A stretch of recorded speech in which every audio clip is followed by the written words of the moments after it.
Florida y el condado Miami-Dade específicamente tienen la mayor prevalencia de casos de Alzheimer, según demuestra un nuevo estudio. El estudio hecho por el gobierno de los Estados Unidos y el proyecto Chicago sobre salud y envejecimiento revela que la mayoría de los casos de Alzheimer se concentran en el este y en el sureste de la nación.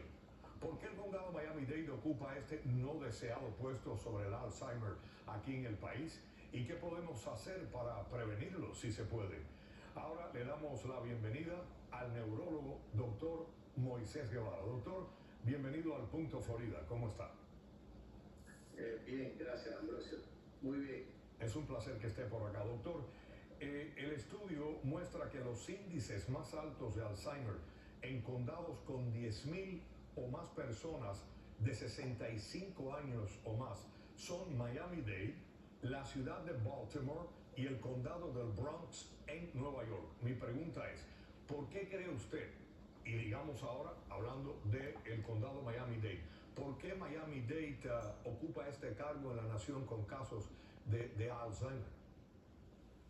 Mira, Ambrosio, yo leí el artículo y el artículo fue realizado por la Universidad de Chicago para presentarlo en el meeting internacional que se va a hacer en las ciudades holandesas por los aniversarios de lo que es el Alzheimer, para tratar a los pacientes con Alzheimer. Sin embargo, de forma general, el artículo no mostró nada diferente a lo que se sabe. Esta vez mencionan claramente, es el primer estudio de su tipo que dice por condados en toda la nación y habla de Miami-Dade, de Baltimore, la ciudad de Baltimore y el condado del Bronx. Aquí en el condado Miami-Dade, ¿por qué cree usted que ocupamos ese lugar en este estudio?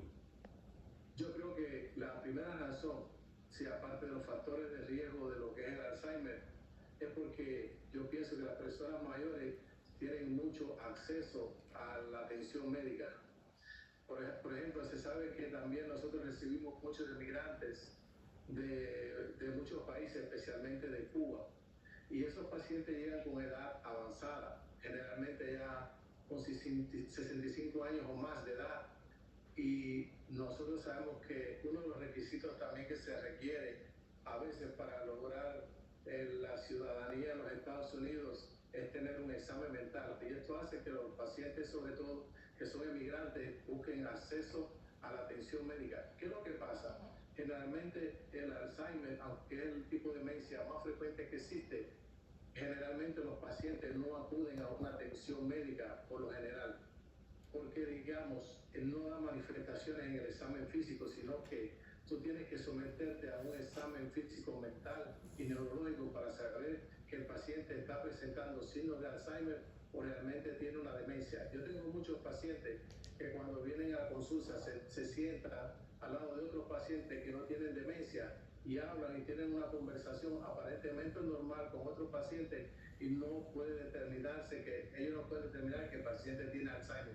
Sin embargo, cuando entra a la consulta a través del examen físico, exámenes mentales y la familia, nosotros hacemos el diagnóstico de la enfermedad de Alzheimer. ¿Qué es lo que pasa? Yo pienso que una de las cosas que aumenta la incidencia de Alzheimer aquí, número uno, es el acceso a la atención médica. Nosotros tenemos un servicio de atención médica muy diferente al resto del país, en el cual se encarga de traer la mayoría de todos los pacientes a las atenciones de neurología en diferentes clínicas que todos conocemos lo que existen. Eso hace que esos pacientes tengan más acceso a la atención neurológica y se puede de esta forma hacer un diagnóstico más de esta enfermedad como tal. Doctor, algo, no quiero interrumpirlo, algo interesante del estudio es que la edad es un factor de riesgo primordial, dice. Por ejemplo, los afroamericanos mayores tienen 2 veces más la posibilidad de tener Alzheimer que los americanos de la raza blanca y los hispanos mayores de edad tienen 1.5 más posibilidades de Alzheimer que los de la raza blanca. ¿Por qué esta distinción? Mira, también qué pasa, el Alzheimer todavía está en estudio, pero hay también informaciones que uno trae en los genes, especialmente en las neuronas, que hace que se acumule esa sustancia tóxica que el mismo cerebro no puede eliminar, y parece que esto también tiene predisposición a lo que es la raza afroamericana, lo que son los hispanos, desde el punto de vista genético, a padecer más enfermedades. Como mismo tenemos más tendencia a padecer del stroke, de enfermedades hipertensivas, de la diabetes. Tenemos esa, tú sabes, que siendo un factor de riesgo más de que tiene que ver con la raza, ¿ves? A pesar de que la edad es lo principal, número 2, después de la edad, si vienen factores de riesgo, como es un antecedente en la familia de Alzheimer. Después viene también, los hispanos sí tenemos cosas, y los afroamericanos, que son el fumar, la obesidad, el alcoholismo, la diabetes, que también predispone bastante, las anemias, la sleep apnea, la falta de ejercicio. Todos sabemos que nuestra comunidad también tiene un exceso de peso, la obesidad nos golpea bastante. Entonces, todos esos factores juegan un papel.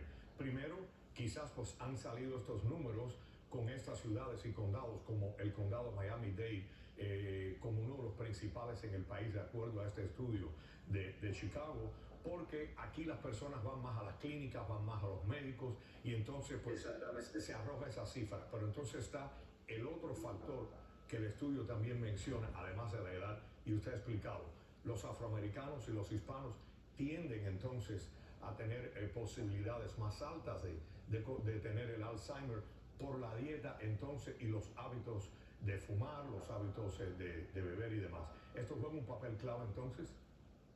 Sí, claro que sí. Estas cosas son también factores de riesgo. ¿Y qué es lo que pasa también? Que tenemos también una gran mayoría de inmigrantes que quizás también adquieren el seguro médico cuando tienes 65 años de edad o más.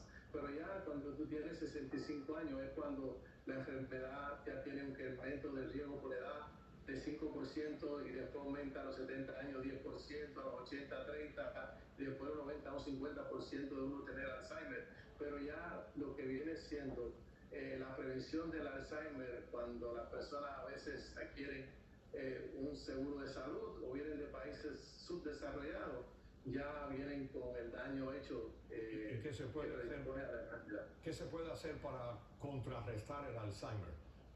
Mira, yo lo que le sugiero a todas las personas, la enfermedad es una enfermedad degenerativa, que quiere decir que empieza el envejecimiento de la célula. Lo que recomiendo a partir de los 40 años que empieza el proceso degenerativo, si tú no debes tener por lo menos una consulta con un neurólogo para que le dé como si fuera un patrón, un método a seguir para prevenir el Alzheimer. Más si uno tiene un factor de riesgo, que es el número 2, alguien en la familia con Alzheimer. Necesita una consulta. Y el ejercicio y la dieta, pues también es algo que... claro, eso es lo que nosotros le vamos a hablar, de la alimentación, de la dieta, decirle las multivitaminas que tienen que tomar, trabajar sobre los ejercicios, trabajar sobre prevenir la depresión, que es muy importante, evitar la anemia, tratar bien el azúcar, tratar la hipertensión, todas esas cosas, evitar fumar. Todas esas cosas son muy importantes. Determinar la apnea del sueño, que es uno de los factores de riesgo más grandes, que pasa inadvertida, da cansancio, ronqueras por la noche, que es lo que hacen los pacientes nada más, pero son grandes factores de riesgo con la enfermedad de Alzheimer y la forma de comer. Muchísimas gracias al doctor Moisés Guevara, neurólogo especialista, por haber estado aquí y habernos explicado más a fondo lo que ha revelado este estudio sobre el sureste de la nación y el este de la nación, y específicamente aquí en la Florida, el condado Miami-Dade, entre pocas ciudades. Que tenga buen día, doctor. Gracias. Gracias a ustedes. Bye. Bueno, enseguida regresamos aquí en Al Punto Florida.